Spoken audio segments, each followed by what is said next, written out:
So am I live? Yeah, it looks like it. So yeah, my name's Drew. I'd like to welcome you to the Adaptavist Expert Hour. I'm going to be your host for this afternoon, and I want to give a warm introduction to two amazing people that are going to be my guests up on the stage here today, and that is Nick and Shah. So, hello both. Hi, everyone. Hi. Right. Okay. So it's great to have the opportunity to be speaking to you on decoding leadership. That's what we're here to talk about. And before we start doing the introductions, for me, when we look at LinkedIn, LinkedIn is a wash of posts with varying degrees of expertise in leadership. And to me, what I'm finding more and more that it feels like everybody on LinkedIn is an armchair expert in leadership. So what I'm going to do is pass across to you and allow yourselves to introduce yourselves. And yeah, who wants to go first? I don't mind going first, Andrew. That's fine. So hi, everyone. Thanks for dialing in. I mean, I'd like to start maybe with talking about why does leadership and its twin management, why does that matter to me? And throughout my career, so I used to be in the Royal Marines for about 13 years and I left a few years ago, and I now support businesses in the private sector.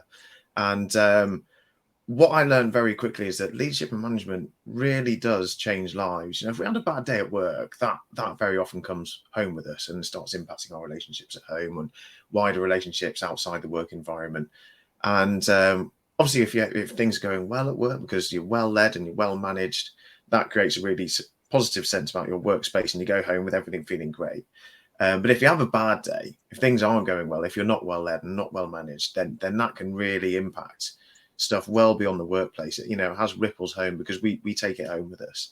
And I saw stuff go very well and people have a very positive experience, and I saw people end up being quite negatively impacted by bad leadership management. So I'm really quite passionate about this space, and in fact, so passionate about it, I started my own business to try and help people be the best leaders possible. So that's how determined I was. Going, right, let's make a difference in this space. So in terms of why, so what pedigree have I got in this space? My background is I did a sociology degree, and I have to be honest, when I finished that degree, I was like, not sure what use that's going to be to me in the long run. It took me about 10 years really to look backwards and go, oh, actually, do you know what? I think that was quite useful because it gave me a way of considering things, a way of a certain perspective, and a way of breaking down what was happening around me to understand it. And I've obviously worked in some high operational tempo environments, including Afghanistan. I spent 4 years supporting special forces as a communications officer. So I've been operational, and I've been a supporting element, providing information systems to operational elements. And I've worked for low-level teams all the way up to the strategic. I've worked with small teams all the way up to multi-agency, multinational teams. So along the way, I've managed to, I think, pick up a few insights. And while I'm still getting used to being called an expert, I'm getting more comfortable perhaps with accepting the fact I've picked up some stuff along the way that other people might find useful. That's as far as I've got on that journey. So that's sort of a bit about my background. Is that useful, Drew? Is that? That's very useful to me, and I'm sure that we can come back to you and for you to sort of maybe share some of those key learning points. So how about Shah? How would you like to introduce yourself, and what would you like the takeaway be for everybody listening in and watching us today? Hey, everybody. Hi, so my name is Shah.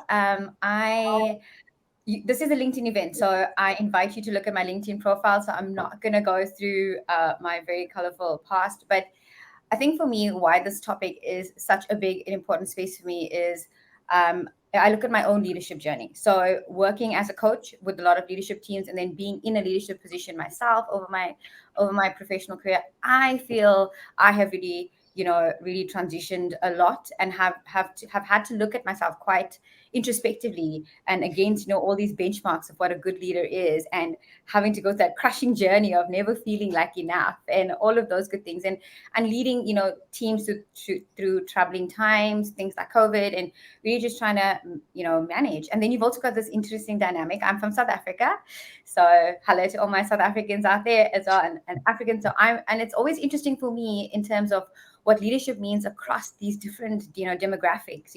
Is it different? Is it not? I'm always curious. So I don't see my expert in anything else other than my own leadership and how I show up as a human being, and to the people that I influence. But I am a very observant student of leaders around the world, and having the huge privilege of having worked with leadership teams in a coaching role and within the teams themselves. I think it's such an interesting dynamic that we have, because we've got all these amazing principles and we've got all these amazing frameworks and we've got all these amazing tools out there.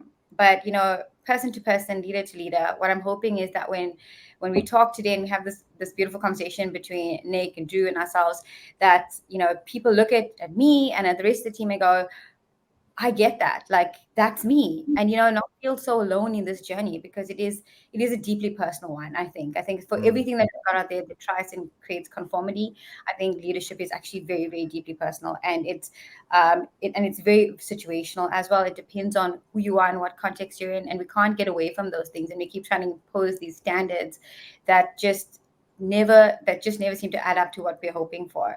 So my hope, that's my background, my hope is that you get to see a little bit of the journey that I've gone through, and I'm really excited to share that.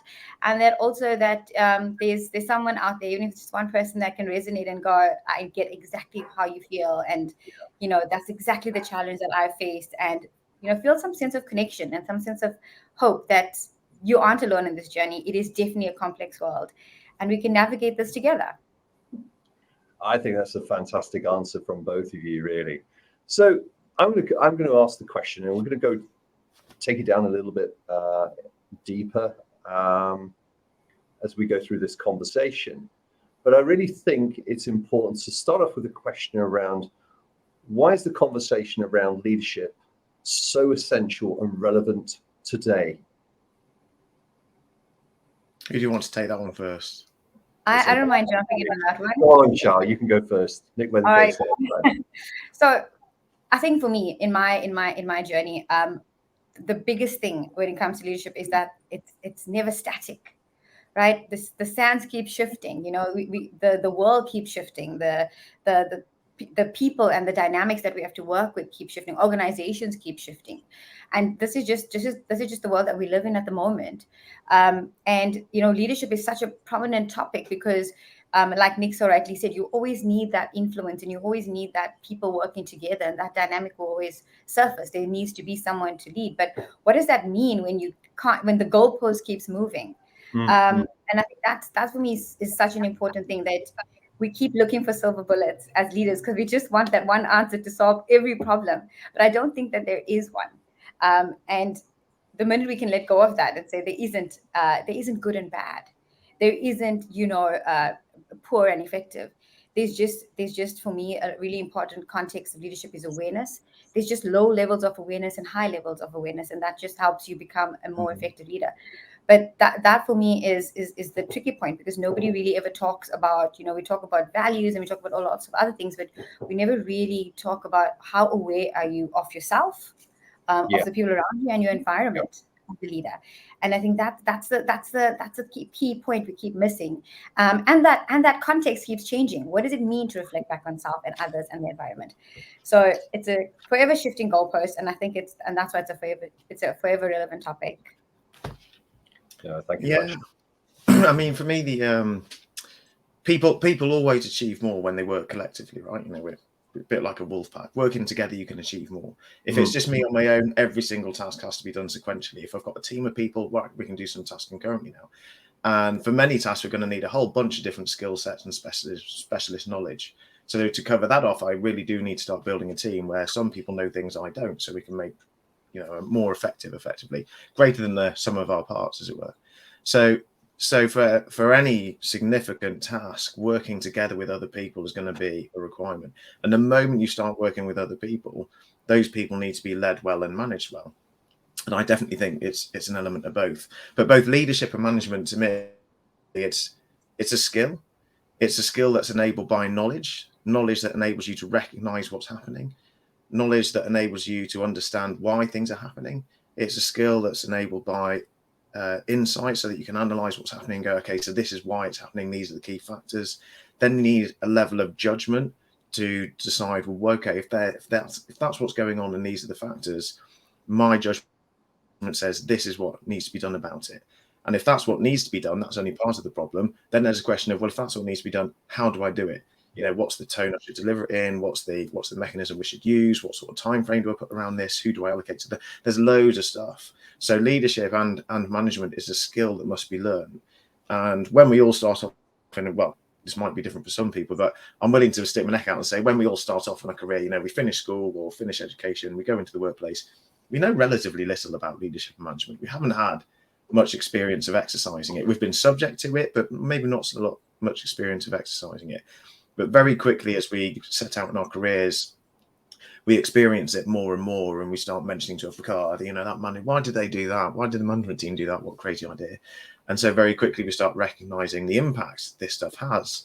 And some people, sooner than others, potentially suddenly start going, actually, this stuff's really important. This stuff really matters and has a big impact. So I want to get better at this so I can be better in my role, or be better as a person to make sure I lead other people better and support their well-being and support their growth.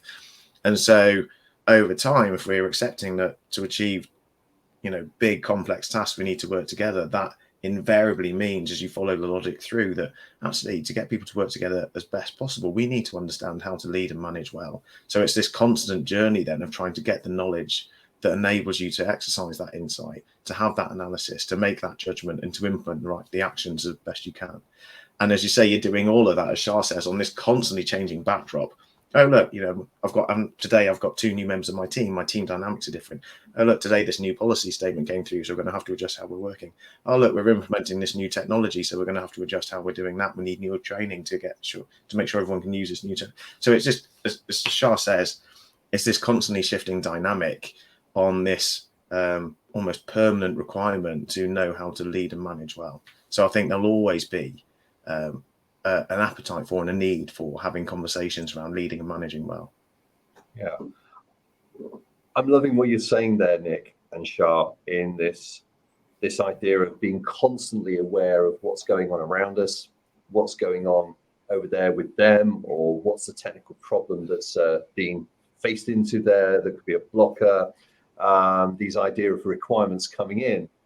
But I'm wondering, what are your thoughts around the idea of the leader that is self-aware, aware of their own experiences, aware of their own behaviors, their thoughts, and how they project themselves around in the team, that also create that working environment where we're active in that? So how important do you feel self-awareness is, and what can you possibly share as maybe little stories of where you've become more aware of how people are responding to you, so you're learning about yourself by their response to you, working as a leader?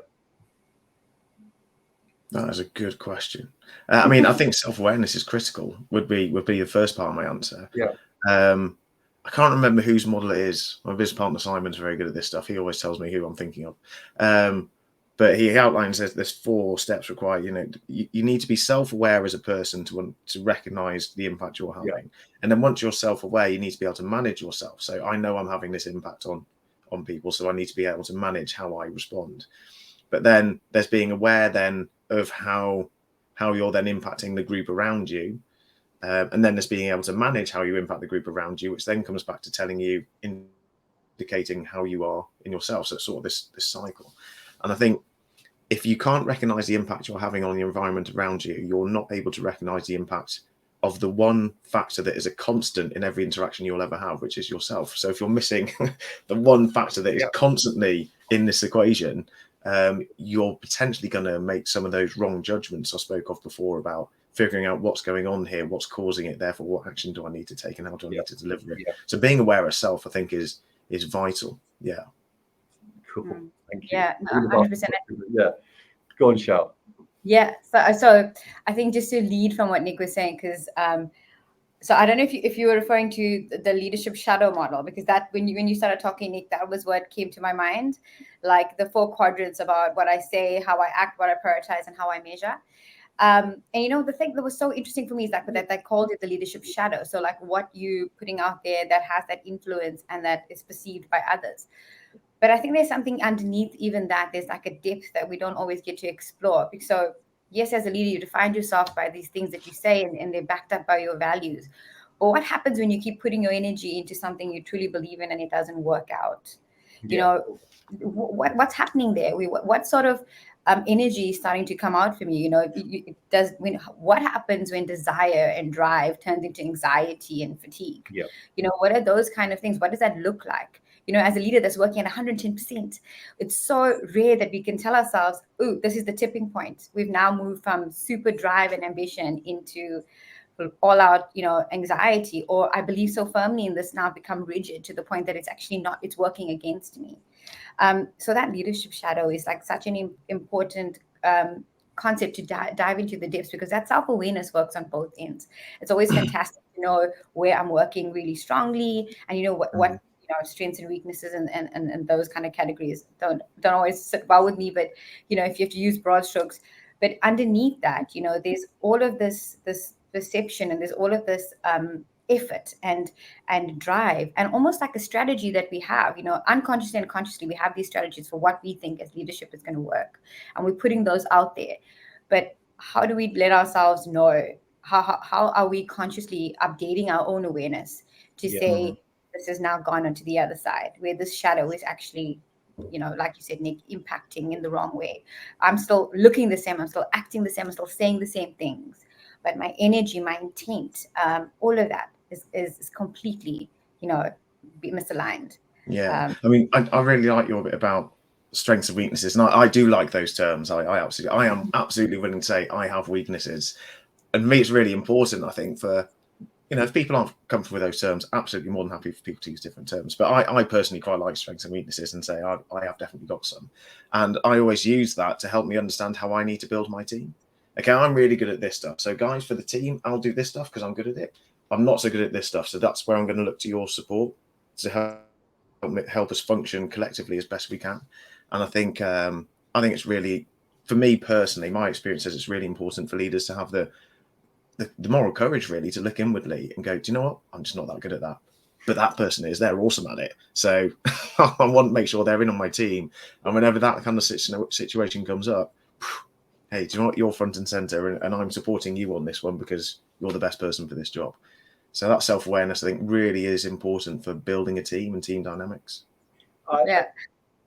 I was going to say, I have no problem with strengths and weaknesses. I think it's just framing it for me correctly, because I don't really think it's a weakness. It's just things that I don't really like to do, or I don't really want to do, or I don't do things really well.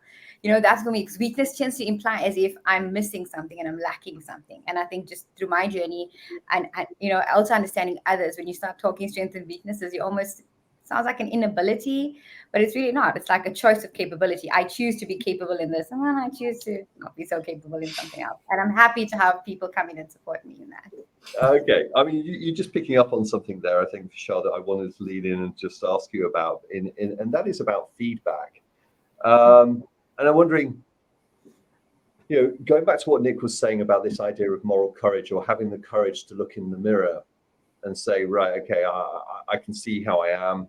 I can see the impact that I'm making on the team. Maybe I came in a little bit too strong, or actually I could have been a little bit more stand back. I've been over involved, like this helicopter parenting around teams, you know, just checking in and making sure that everything's okay. Have you got your lunchbox? Have you got, you know, have you got your breakfast? Are you ready? And I think that there are some leaders out there that are really, really overly engaged in some ways. But also, just listening to you, it's just, I was wondering about the idea of feedback loop, but also maybe asking, you know, is there a sense as well that we're in this constant state of not necessarily getting it perfect, or not necessarily getting it right? And I think that when we look at these tools and models, there is a sense of, you apply the model because it describes these perfect scenarios, these perfect responses, these perfect situations. So we're never perfect. No. And if we accept that we're not perfect, we're not the complete and finished article, where does feedback come in this role as a leader? And what if they can't frame it in a positive manner. You got it wrong. You are terrible in this way. And we're looking at the team going, okay, I hear you. So what do we do about feedback? Should we be welcoming it? Should we be expecting it to be delivered in a perfect, consumable, bite-sized chunks? Or should we just take it? I'll let you go first. Wow, what a multi-layered question. There's so much in there. We only have like an hour, Drew. Okay, but I'll do my best. So I think I'll do my best to answer that. So I think feedback is really important. I think, but that being said, ability to receive, translate, and then act upon feedback, that is a really important concept. And almost for me, that like is a job role in itself. You almost need a facilitation in that. And it can be a skill that I can develop as a leader, or sometimes I need assistance. That's where your coaching and those things come in. But that whole process, it's very sensitive. I think we talk about psychological safety, and it's such a coined term, and it's been used in so many different contexts. But there has to be a way or a method that you introduce that sort of feedback in a way that's safe for all parties. And as leaders, we play an instrumental point in being able to create that. So we need to be able to firstly have the access to the information, whether it comes via whatever mechanism you choose as a team, whether it's one-on-one conversations or some anonymous, whatever. But the important thing is that space to explore that feedback is very important. That's because feedback is feedback only as good as what I understand about it, and until you and I have explored it, I don't fully understand it. And that exploring that's a tricky point for a lot of. I think that's where a lot of leaders trip themselves up, and also jumping straight into feedback into action, because that's also not correct. We sometimes need to do nothing and just receive. Sometimes that is the action. Just receive. Don't do anything. I personally had that, and I'm ever so grateful for the colleague who pointed that out. It's not about just jump in and do something. I just want you to hear me. And that's I think that's a skill. There's people, the Adaptavist group and Gravity Works spend a lot of time cultivating that as a skill, so we can support leaders in that. But it is most definitely a skill, and it is most definitely a needed skill, and it's definitely something that's transferable and learnable. But it does take a little bit of experience and exposure before you can just jump right into something like that. No, thank you for that, Shar. Nick, what have you got to add to that then? Yeah, I mean, I definitely value feedback. And most of the time, I think I seek it out. I can definitely remember one occasion where I absolutely, so this is very nice, but can I have some work on points? Because there must be stuff I can do better. But I think feedback's really important, because when we look at ourselves, we're only going to see certain facets of ourselves. Other people are going to see stuff we can't see, our blind spots, to put it another way. So I think it's really important to try and consider other people's blind spots. Now, I deliberately choose the word term consider, because yes, the first bit is, yes, we get feedback. How is it delivered might be one factor. But no matter how the feedback's delivered, when we receive it, we have a choice about how we interpret and respond to it. So even if it's delivered really clumsily and really harshly, we can be there going, right, okay, but are they having a bad day? Is it because they're stressed? Do I just need to overlook that bit? Or actually, is that person just not particularly pleasant to work with? And I need to read something into the fact that the way they delivered it indicates stuff about them that I might need to factor in. So we have a choice about how we receive the feedback. And then there's obviously what the content of the feedback is. Do we take that on board and say, yeah, actually some really good points there? Or do we go, okay, I hear what they're saying, but actually I'm still confident that for me, I made the right decision? Because I've definitely had feedback before where I don't mean to sound arrogant, I really don't, but I knew the person had a particular agenda, and I knew they didn't see everything I saw. But I also knew, because of the way it was delivered, this was not the time to have a debate with them about stuff that they may not have been aware of. So I just nodded sagely and just decided, I hear your point, but I'm quite happy actually that I would probably do the same thing again. So I think there's always a choice about how we receive it. Sometimes it's a difficult choice. Sometimes when someone's having a real go at you and being quite abrasive in their feedback, taking that on the chin can be quite difficult. You have to sort of sit on your hands a little bit. But but it is a choice we have. And if you can master that, and this is where self-awareness comes back in, right? Sometimes you can feel yourself going, oh, I really want to argue back. But sometimes you just need to sit on that, recognize you're getting into that emotional state, but sit on it, control it, because you know the right thing to do actually is just absorb it, deliberate it in slower time. And obviously, when do you decide about, do I accept the feedback or do I not? There's considerations of, well, if I don't, given that is the feedback, what does that tell me about the person who gave it or the environment I work within? If that's actually what my organization is prioritizing and I definitely don't agree with it, and this keeps happening, am I in the right environment? So I think there's loads of stuff to consider from feedback, but feedback, no matter what it is, will tell you something if you're willing to consider and explore it in depth. Yeah. Personally. No, I think this is a great conversation, and as Shara, as you pointed out there, we've only got an hour. I want to chuck in a few fun facts. Actually, you have been prepared for it. I have warmed you up to it. But Nick, you've called upon, this idea of you having some opportunities for improvement. I'm just wondering if you want to call out one improvement that you wish you could make as a leader. Yeah. Just one. Something I try and work on. Short and quick. Come on. Okay, something I try and work on every day is being patient. I like people to get to the point, and sometimes if they're not getting to the point, again, I have to sit on my hands and try and give them time and space. When actually, what I want to say is, yes, I've got it. Move on. So I work on that a lot. Well, you've got 5 out of 5 on that one, Nick, because that's the answer you gave earlier. So no surprises there. So you said we're prepared. Sure. How about you? What's one opportunity that you wish you could really embrace and improve on? If you want to, you can say I refuse to answer this question if you want to. No, I'm an open book. I think for me, the thing that is still tricky for me is the just leading a little bit more into my instincts. Knowing what you know, seeing what you've seen, and sometimes it just comes down to that. Just trust yourself. Just go. Just lead into the instincts. I tend to overthink things. I'm very heady. I think it shows. That's why all the words come out at the rate that they come out. But I would love to just be a little bit more instinctual. Something I'm working on. Thank you. I mean, this wasn't going to be a question, but I'm going to trust my gut now, and I think that's what you're really talking about, is this idea of trusting your instinct.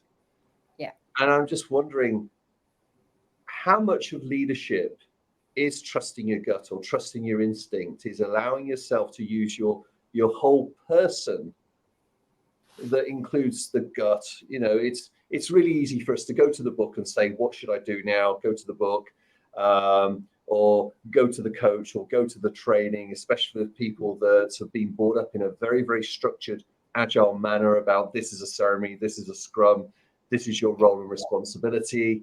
But so what is the role of gut or intuition when it comes to leadership? Who wants to go first?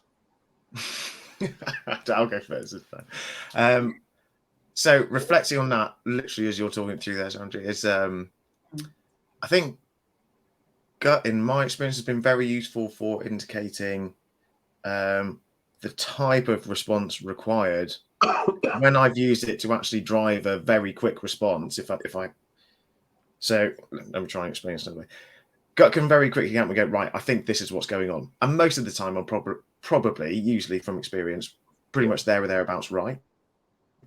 I think the bit where gut can get dangerous is when you go, yeah, I think this is what's going on and this is what I'm going to do about it. Because what I've not allowed myself to do there is potentially understand all the other factors that aren't immediately apparent. So although I'm probably right in terms of what's going on, I probably don't know enough to make a fully informed decision. Yeah. So if I'm in a time pressured scenario, which, in the military, if the enemy's coming over the hill and I have to make a time pressured decision, fine, that's fine. But most of the time in the civilian world, that's not the case. You can take the time and space to think about things a bit more broadly, to have additional conversations, to try and make sure you're aware of other perspectives. So I think gut can be really important and powerful to point you in the right direction. In terms of it driving decision and action, I'm a bit more cautious. That's my experience. Yeah, no, I think that's super important for me. I think kind of supporting what Nick just said there is that I think gut is a type of awareness for me, because it's understanding a little bit more about yourself. When that instinct kicks in and that feeling kicks in, there's something going on there, and sometimes it's unconscious, but by realizing that you've got this instinct coming up, that is a sort of awareness. It's a bringing to your attention that there's something that you're either sensing or thinking or feeling that's going on and that needs some sort of consideration. So I think a gut is a call to action. And like Nick said, not always necessarily like make a decision now, unless the enemy's coming over the hill, like Nick so rightly said. But, be conscious. I think that's what it basically says, like be conscious. And then there is times when all the data points are around you, and then you've just got to embrace the fact that this is a unique situation and the book's just not going to tell you how to do this. And that you've got to go with it. I was just going to say, because gut instincts are often formed around previous experience and previous judgment. So as you build up more experience, it does tend to get a little bit more reliable, your gut instincts. But equally, it can be a threat as well. And having that self-awareness to go, right, I am assuming 2 + 2 = 4. But actually, I'm just recognizing the pattern that may or may not exist. And this is why taking the additional time before you respond can be useful to go, I'm pretty sure this is 2 + 2 = 4, but let me just double check. Yeah. Because every now and then, your gut may not be right. It might see a pattern and it recognizes it, but that may not actually be the case. Yeah, your gut is a very important data point. And the higher your level of awareness, the more information in that data point. Because that level of awareness has almost coached you and groomed you into like pulling that sort of information from your environment or things that's happening around you. But it is just still a single data point. So spot on, Nick. It does require absolutely. And sorry to cut across you there, Shara. I think that one of the things that I've become aware of as a tool when the gut's talking to me is basically start asking questions. I wonder if anybody else has had similar thoughts about or thinking that this could be happening between us, or that is a manifestation. Big word there. But has anybody got any thoughts in this area?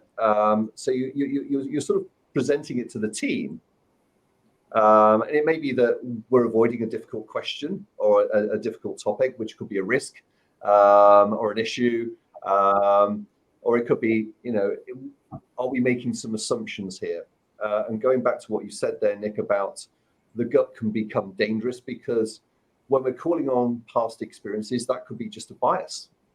It could be an assumption, and assumptions and biases are not necessarily correct. We're taking information from the past and playing it out in the present.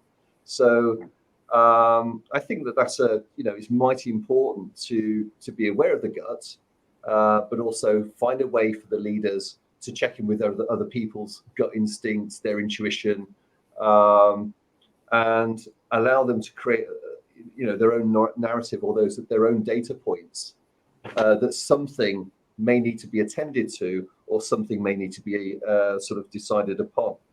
Yeah. So I'm going to go in and take the conversation further forward, aligned with the agenda. We've flexed and moved around things in the way that the world works in real life. Yeah.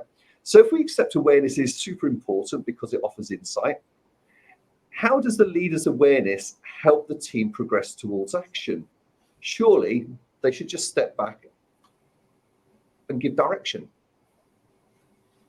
How do you mean step back and give direction? Well, I know everything now. I'm just going to sit down on my chair and tell you what to do.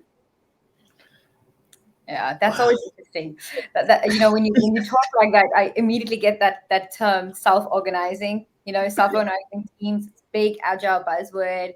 It's a big buzzword everywhere, and it's supposed to be this like amazing anomaly where I don't know where teams just like get up and move and things just happen and without intervention. And I think self-organizing, just like anything, there's doses, there's what's required, and there's limits, there's boundaries, there's all of that. So I think awareness is the beginning of the conversation and definitely not the end.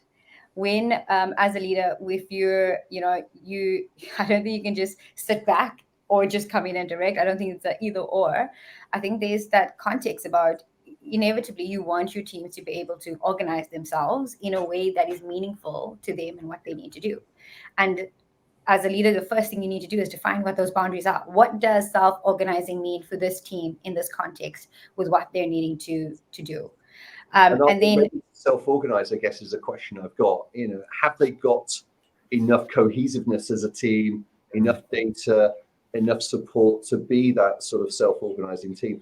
And I guess going back to a question that I know Nick and I have talked about many times is there enough time for them just to simply organize? I saw Nick's response there. No, it doesn't sound, from Nick's response, it does sound important that as leaders, we remain present too. Yeah, I mean, I think if we just issue direction, there's a massive assumption there that I'm going to issue this direction because I understand the situation and it's not going to change once I issue it. Which, as Charles said at the start, that is just not going to happen. Stuff is moving all the time. So I'm not just issuing direction to my team because they're a load of people that can enact action. There are also a whole bunch of sensors that we have a team have. And they can feed back to me, oh, yeah, you issued this direction on this assumption, but actually I can now tell you this bit's moving this way and that bit's gone over there and this bit's doing this. And that's not reacting quite the way we thought it is. It's actually this. So there has to be this constant feedback loop of, yeah, the leader can issue some direction, but then they absolutely need to be open to the team, telling them actually this is how this is playing out in reality, and then potentially to adjust that direction. And as you say, the team have to feel that they can communicate back upwards and influence the direction, because if they don't feel that they can tell the leader, hey, you issued this direction thinking you were going to get X, you're getting Y, and it's increasing moving towards Z, then the leader's going to issue direction thinking that they're moving towards mission accomplished, and actually they're far from it. Cool. I've got a question that's coming from the side panel now, and it's a fun fact one, I think. So have either of you experienced yourselves suffering from this dreaded 2 words of imposter syndrome? And if you have, how have you overcome it? Is that with coaching? Is that from reading? Where are you with the, those 2 dreaded 2 words? And what did you do about it? I'd like to say I'm in recovery, and I think I'll put it in recovery because in its own weird way, it's almost an addiction, right? I mean, exploring imposter syndrome for myself in a way, it's a protective layer for me, and all that sort of goodness. So, I think for myself, I don't know, maybe Nick's had a different journey, but I think I'll perpetually be in recovery from imposter syndrome, because just when I think I've got it nailed, something else will come along, and then these old habits creep up, and then thankfully awareness and being a little bit more reflective and understanding myself a little bit more, I can pick these things up sooner. But definitely have felt imposter syndrome. I think for me as well, being in certain contexts, like being a lot of times in a leadership team where I'm the only female, being a lot of the times I'm the only person of color, those things do, they do sit with you, and they tend to kind of have these, these narratives that come with them when you're in that sort of space, and not necessarily true narratives, and not necessarily even being pushed upon you, but there's sometimes consciously and unconsciously people behave in a certain manner that starts triggering off these narratives in your head. For me, the biggest turning point was being able to sit in that acknowledgement that this is something that was actually a protective space for me as well, that it served a purpose. And then, just having that ability to let it go and say, thank you so much for serving the purpose that you have. You brought me to where I needed to be today, but now I need to move on, and I need to move onto something different. So, hey, imposter, you can sit on my shoulder and journey with me, and you can keep talking, but I'm just not going to listen, just not yet. Well, we can blame Emily for this really tricky question. So, Nick, you've been in Special Forces, you've been a Royal Marine Commando. Surely you don't struggle with imposter syndrome. Well, for me personally, it's a constant.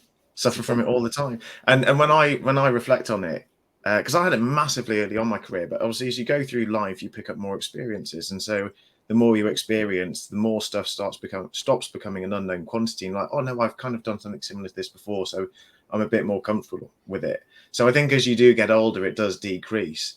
But I've got to be honest, there's probably not really a day or week goes by where I haven't got imposter syndrome of some kind. How did I get over it? I mean, there was one instance. I mean, I got asked to do one task once, and it was a task I hoped I never got asked to do. And I was petrified, and this was like, oh my God, I am going to mess this up. I'm going to let people down. But I learned to harness that fear of letting people down to actually motivate me to work really hard to try and make sure I'd done all my due diligence and had things covered off and got the team all in the right direction. And so I guess over the years, I've learned to harness imposter syndrome as a motivational tool to help me deliver success. And in that particular instance, that's the thing I ended up getting the MBE for in 2015. So it's scary at the time, but yeah, if you kind of embrace it and learn to harness it as a motivational tool, it can actually become very powerful. And I think Stephen Bartlett taught something similar now in some of his posts I've seen him do. So yeah, I definitely agree with that. That line of being able to harness imposter syndrome as a motivational power. I love that narrative, Nick, because sorry to cut you off there, Drew. It's just because I think that's such an important point. Is that we've talked about it earlier, the whole person. Imposter syndrome is part of who you are, and that's why this whole strength and weakness thing sometimes doesn't sit well, because a lot of people say, well, that's kind of a weakness, but it's not. There is a strength in that imposter syndrome, and it's just about dissecting it or becoming aware of it, and then harnessing the part that works for you, and lessening the part that has a hold on you that works against you. And I love that narrative, because that's exactly it. There's, in every part of a person, there's a whole person, and in every part that is working against you, there's a part that can work for you. It's just about unlocking it. And for me, awareness has always been that key to getting into how do I harness what has been previously working against me. I think it's lovely. And Emily, thank you very much for asking that question. If there's anybody else out there that's listening that really wants to ask us three a question, then please post them through. They'll come through, and we'll find a way of responding to them. So I think somebody mentioned about Stephen Bartlett. So let's talk about leadership or leaders that have inspired us. So it could be a leader that maybe is personal to you that we wouldn't necessarily know about, if you want to call out them. It may be somebody that's personal in your own career, as well as somebody that's a big name, like I want to be Steve Jobs. He inspired me. But more importantly, what is it that was about them that inspired you? Okay, can I mention two? There are two I've got. One military, one not. I mean, the first one I mentioned is a military. So a guy I work with, will I name him? Yeah, so it's a Rich Canfield OBE MC. He was my boss at one point in my career, and the way he led was incredible. At first, it was so light touch. I was like, I wish this guy would give me some direction. Am I doing stuff right? Do I need to go left a bit, right a bit? I don't quite know. And then I only realised when he left and the leadership changed, I really enjoyed working under that guy because he just let me get on with stuff. But he would always keep a gentle hand on the tiller, as it were, but you never really noticed. So his presence was there, but it wasn't so pushing that way or pushing that way. Go over there, Nick. Do that. Yeah. And I learned later on, actually, one of the decisions I made, he came under a lot of pressure to change, and he, unbeknownst to me, he kept it all away from me. I wasn't aware of it at all. He stood up for me and said, no, I'm going to let Nick run with this one because I trust him. And again, that thankfully, it did lead to a good outcome. And actually, that decision was later credited as being one of the things that led to the success we had. But he was a leader that gave me and my team the freedom to act and supported us and protected us from unnecessary intervention. I mean, my other leader I really rate is Dame Kate Bingham, I think now, who led the vaccine task force during the COVID pandemic. Because I think what she managed to do with her team was move with such agility and purpose, and recognise that a lot of the bureaucracy and regulation and legislation around her, she'd been given or had levers she could pull on to adjust those. So she didn't see anything as a constraint. Everything to her she recognises, I can move these if I need to. I just need to figure out how to. And her and her team, I think, did a fantastic job of enabling the vaccine task force to really deliver. And I thought that was immensely impressive. So she's someone I massively rate. Cool. Thank you very much, Shar. So I'm going to name a big hitter. I've had the privilege of having many great and inspirational leaders directly, working with me, and I'm very grateful. But if I have to pick one, I think the one moment in time that I will always cherish is Nelson Mandela. We were at a stadium, and he was quite well along in his years. I think it had been past it was during his during his time as president, and he was quite sick. And there were thousands of people that had just come out there, and you could see that he was quite ill. But he came out into the foyer and he stood up, and there was a nurse holding him, and you could see that he was really struggling to just stand. And then you just see him turn to a little bit and whisper something to his nurse. And then the next thing you know, his nurse is actually holding his hand to pick it up to wave to everybody. And I mean, that the moment to me, it still gets me all teary, because it's still, for me, such a vulnerable moment for someone that represents strength and fighting and you know, and freedom and all of that. And to just be to stand up in front of these crowds of people that you're such a beacon to, and just show ultimate human vulnerability, you know, and just be in that. For me, it was an intensely wonderful moment. And that was just inspiring for me, that you can be this beacon of so many things, but you can and represent so much to so many people, you know, around the world. But you can still also sit in your vulnerability and just be that whole human in front of people. And for me, that's always been a mark of a great leader. When I see that vulnerability, when I see that ability to just be human in front of people, that for me is still one of my go-tos. So that's a great leader. Wow. Right, I'm going to go off script a little bit. We've got a few minutes left, and don't worry, I'm going to put you in a space of vulnerability, but also to talk to you as a human. So the question I've got is, when you think about yourselves as leaders, what is it that keeps you up at night, typically, or in the context of leadership today, you know, in this world? So what keeps you up at night, and what gets you out of bed in the morning with that wow? Almost harks back to Emily's point about, is it impossible? Well, the fear that drives me. I did a podcast on this recently, actually. The fear that drives me is letting people down. Petrified of letting people down, and so I use that to make sure I don't. So I work really hard. I think about what I need to do. I think about what I've said to people I will do, because I always want to keep my word, because I need to be trustworthy.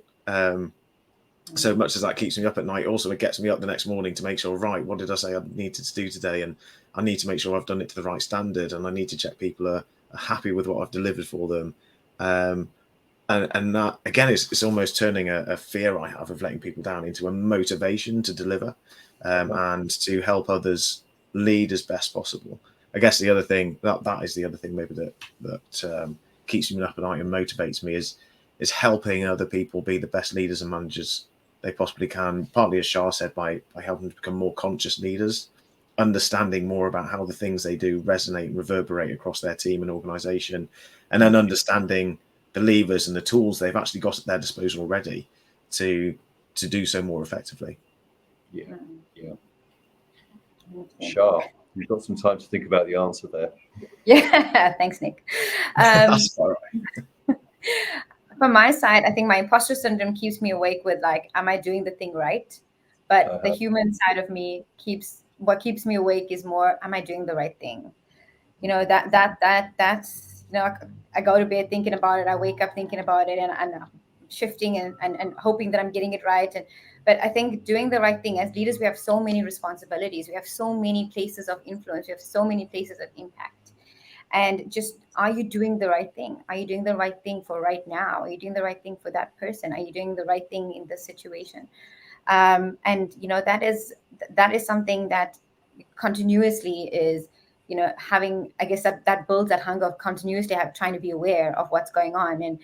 And do I know enough? But doing the right thing, you know, that sits heavily with me, especially when you want to be, you know, you want to be a mark for people to say, hey, you know, if she can do it, I can do it too. Because that's really important to me, that it becomes that, you know, whatever I do, I'm enabling other people to do the same, or empowering people to do better. If anything, if actually is what I would love to do. But that doing the right thing, that's always such a hard balance for me. It's like, should I be working with this person, or should I be working with that team? There's all these opportunities, and how do you pick the right one, and how do you make sure that you are actually doing the right thing? Oh, it's really interesting when you say this, because when we look at LinkedIn, we look at the press, we look at the films, we look at the media, that there's an awful lot of gloss and glitz around leadership.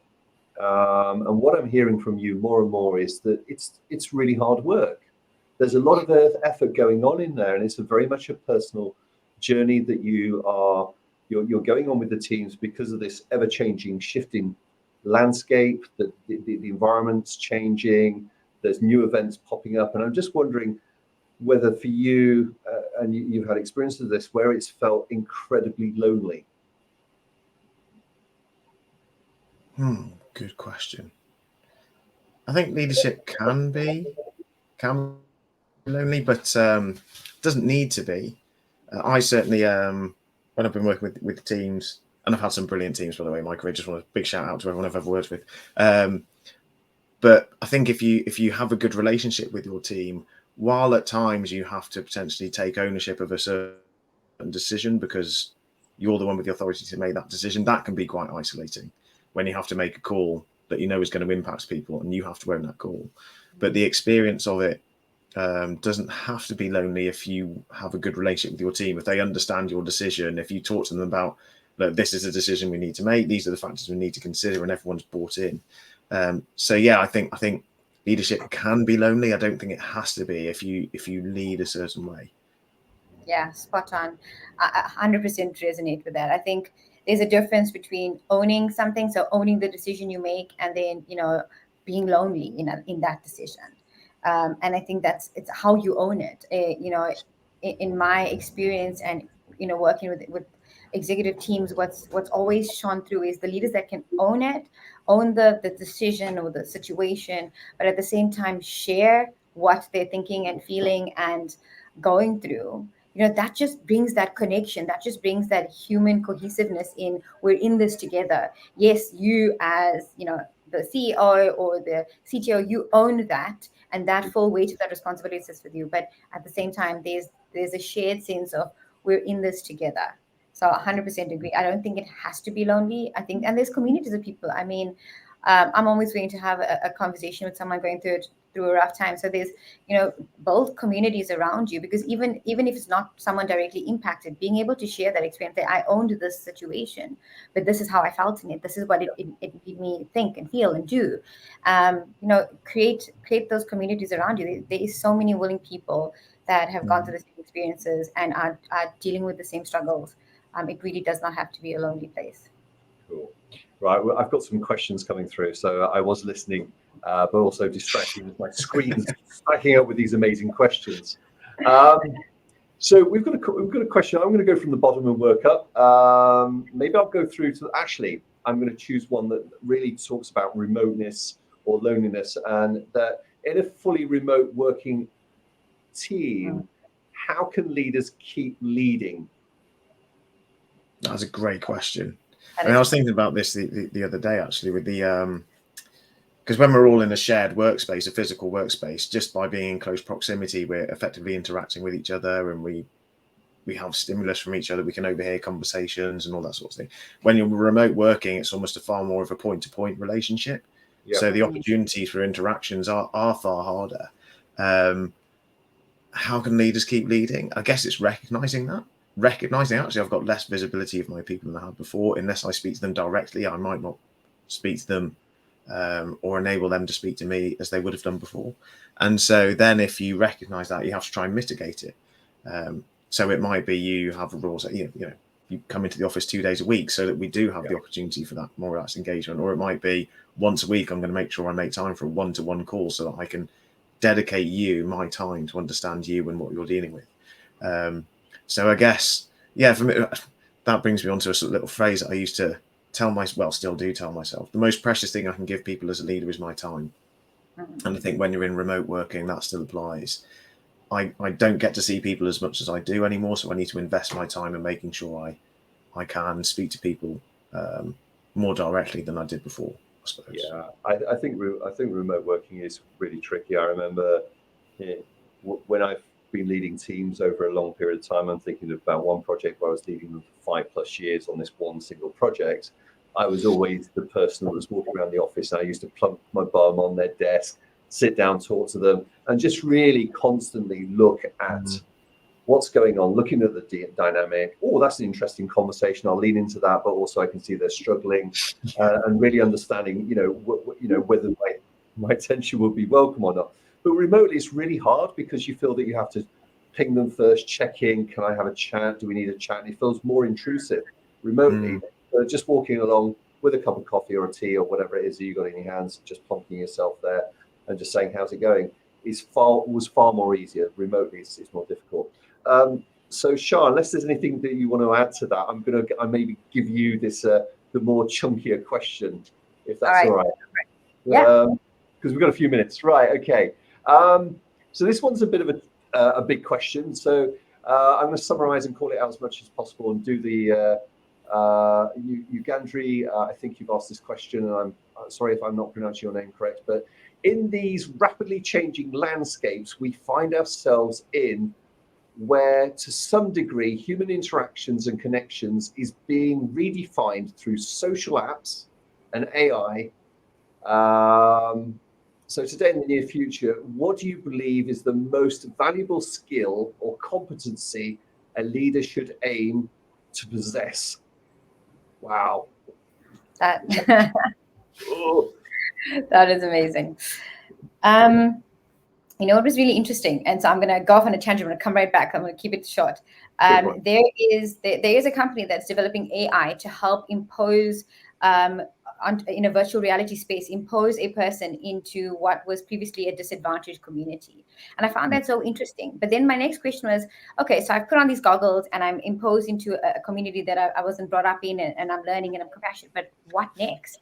And what happens when I don't feel that compassion? The whole point is to grow compassion. But what happens when that doesn't happen? And for me, the dots start connecting when you start making that human connection. So bringing awareness and putting someone into a situation and helping them, enlighten them into that awareness is one thing. But the human connection part, how do I connect on a human being to human being level? Yeah. And I think as leaders, that is still going to be the most, an AI can never create that for you, because it's based on so many physical and non-physical, signs. Even when we're on a call, it's how I'm talking, how I'm looking. Those are things, although I can't physically touch you, I can pick up on those things. So these are important aspects, that building of human connections, where human to human, we have a link that we might not be able to easily define it, and we're not really sure how it got there, and we're not really sure why it stays, but it keeps bringing us together, and it keeps helping us align when it comes to getting stuff done. That for me is, and we seek to align because we have that human connection. So it's not just, oh, well, you don't agree and I don't agree, and let's just go off and do it. Because of that human connection, we continuously seek to align with each other and to get, to have that value, to show that value as a collective. For me, that's not something that AI or any landscape is ever going to make redundant. Yeah, I love what you're saying there, Sharon. I was talking about this this morning to somebody who had just a chance encounter and bounced into them, and when they started talking about AI, when they found out that I was working in tech. And the interesting thing is that when we do talk to each other, we can feel their breath when they're talking to us. And we're not talking about those breathless moments of people talking and leaning, but we do share energy, and AI will never ever give us that for a long, long time, unless we have this sort of like wind generator. So we do experience each other, and I think that what you're saying there is that is find a way of connection and making contact that is meaningful. So I think as leaders, we should always look to go from that digital to human transition, so that it is a relational. It's going to be hard work with all this synthesized communications that Zoom gets in. If you see me in person, you'll see that I've got more wrinkles. And maybe a little bit more colour to my skin, but these are synthesized experiences of each other. So I'm going to take another question. We've got 30 seconds, right? 3 key leadership traits that's always taken away. Right, okay, no, I'm going to take another question. The role of mentoring. What is the role of mentoring, and can we reverse engineer mentoring? And that's a question from Darian. I certainly think mentoring is really, really powerful. It's essentially a form of feedback. Ideally, I'd imagine from someone that has more experience and potentially knowledge than we do. So I sort of wrap it up into what we said before about mentoring. Someone can give you a view, but you then, as the recipient of that mentoring advice and guidance, always have a decision in terms of, okay, what fits, what doesn't fit. And it goes back to SharePoint, and I'm a massive believer in this, that leadership is an incredibly individual thing. So you might have a mentor that you incredibly respect and rate, but they might tell you something where you're there going, I hear what you're saying and I know that works really well for you, but that won't work well for me. And actually, I need to adjust it slightly to get it to work well for me with my team in my context. So mentoring is powerful, but I don't think it would ever replace your own judgment. No. And I think the essence from what Darian's talking about is that in the same way as parents, we can learn from our children. I know that my kids can be very directive and tell me that, you know, where I'm getting it wrong, and what my lessons are. And I think that this is something potentially what Darian's leading into as well, is that, you know, should we be looking to be mentored from below? And I think that everything that we've said is yes. Yes. But that takes courage again, right? And it ties into one of the other questions about traits, because you have to have the courage to ask, the courage to listen, the courage to consider. So in relation to the question about traits, courage for me is the most important trait on leadership. And I think that it goes back to that human-to-human connection that you were talking about, Shar, is that actually when we start talking to each other on humans, then everything's more of a level playing field. It's less hierarchical. Yes, from a role perspective, I may be higher, I may be leading, but we can lead from behind, we can lead from the front, we can lead from the side. And I think that, you know, to summarize this, and I'm really thinking about the time, because Nick, you're going to get a phone call to say, where are you? The absent parent not picking up the kids from school. But, you know, I think we're in agreement, is that from a decoding of leadership point of view, it is to be human, to be present as a human, to respond as a human, and to see the teams and the people as human rather than their roles or titles or anything. How does that sound? Yeah. 100%. I would just tie that up with a pretty little bow and say, you know, as leaders, you share your energy with the people that are around you, and you can choose what that energy is. And just the more conscious you are about that choice, the greater the connections that you're gonna have. Yeah. Okay. All right. So I'm going to further summarize this. Anybody that's listening in to this this conversation, what we're talking about with regards to leadership, with regards to coaching, with regards to understanding and increasing awareness, we've got a whole number of services and specialities with products and capabilities that would be very much worthwhile you looking into, finding a way of going back to the Adaptavist group website, find us on LinkedIn, go back to the Gravity Works website, and find us, DM us, but do reach out. And again, I want to say thank you to Nick. I want to say thank you to Shar, but also I want to call out and mention as well that Nick, you've got some really super training courses as well that you offer individually. I was going to say that because, you know, you've given us your time, but also it's very complementary with everything that we're doing here. It's very complementary to what we're doing here. As you know, as three leaders. So I want to say thank you very much to both of you. Say thank you for Debbie for helping us arrange this, and more importantly, I want to say thank you for anybody that's taken time out to listen to us and put those questions in. And looking forward to next time. Thank you.